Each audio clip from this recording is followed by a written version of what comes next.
சதுரகிரி மாளிகையா நடந்து கட்டினது சதுரகிரி மாளிகையா நடந்து கட்டினது மோதிரக்கால் மண்டபம்மா நடந்து கட்டினது மோதிரக்கால் மண்டபம்மா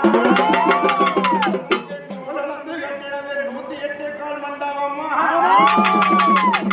நடந்து கட்டினது 1000 கால் மண்டபம்மா மதுரகாளிக்கு 8 சுத்துங்கள் கோட்டை இளம்பேரா மண்டபம்மா 10 சுத்துங்கள் கோட்டை பாம்பேரா